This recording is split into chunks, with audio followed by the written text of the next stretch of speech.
everybody, my name is Peter and I'm gonna talk to you about another fantastic story.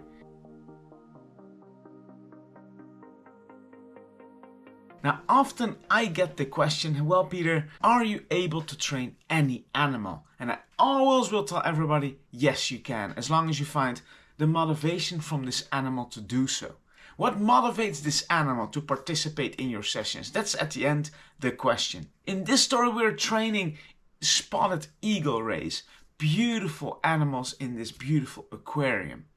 The hard part here was that it's a mixed species exhibit. So we started in February and that's where we had like all these different species in this facility.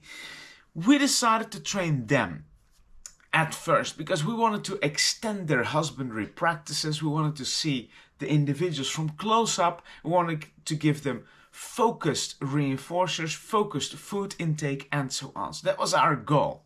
Pretty hard, I have to say, because at the start we had to do a lot of research about how this would work, a lot of planning, a lot of looking into how we want to train these animals and where we wanted to train them. The first step we took was we had to make the connection from the animals towards us to be positive. We would come in, the animals would actually come to us and get reinforced.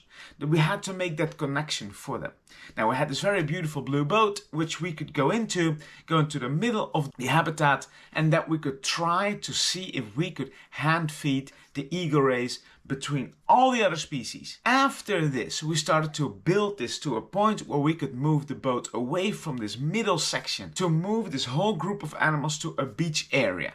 Now this was a very important step because the middle part was about 4 to 5 meters deep, while the beach section was waist deep for us. So we could actually stand there and have a little bit more control over what we wanted to train afterwards. To do so, we had to get these animals to come all the way there to be able to start our next training process. The trainer did a fantastic job because she could now recall these animals towards that beach area. Now you might wonder, what did you use as a reinforcer then? Well, various types of fish, and the trainer knew basically right from the start what they would prefer and so on. So we used that. We always had a pouch with us. So then from that beach area, now we had the question, alright, so now we can recall them there, away from the big area in the habitat. They all the way come to this beach area. What do we want now? Obviously wanted one-on-one control, how I would like to call it. You know, a one-on-one. So one trainer, one animal. That's our main goal. There were 7 in total. How do we get there then with the least amount of trainers is the next question. Well, this trainer came up with a fantastic idea because she was standing in one corner, the second trainer like 2/3 away from her on the other side of the beach area. And she had the eagle rays to come in from one side around her after the recall was given, swimming to the second trainer, and around the second trainer they passed on again. This was a fantastic way for us to slowly introduce a control behavior.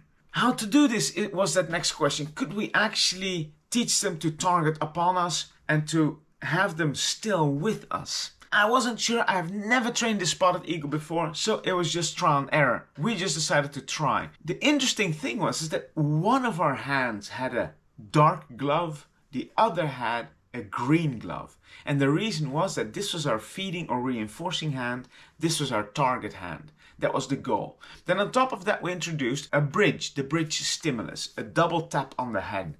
That's what we wanted to introduce as well. So now the one animal passes and comes in.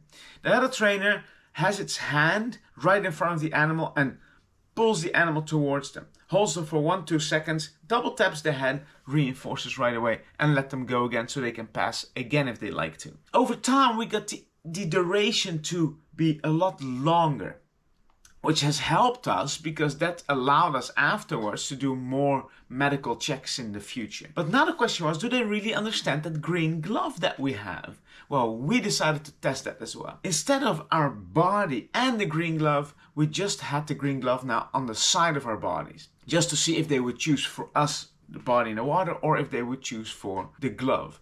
5 out of 7 went directly to the glove, which was fantastic because that meant that we now could move our animals around if we wanted to. And for some animals we were to a point already where we could have a 10+ second hold. Now the difficulty here is that they pass one by one. So it's depending on the individual that passes next, how long I can take the individual in front of them. So communication between the trainer was key for this success, or is key for this success, because it's an ongoing program.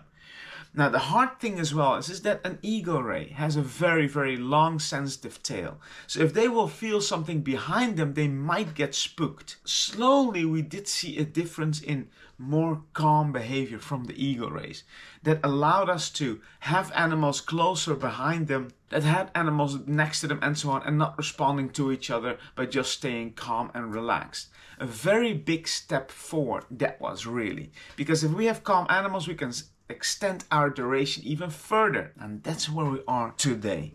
I hope you enjoyed this video. If you have any questions, drop them down here below the video.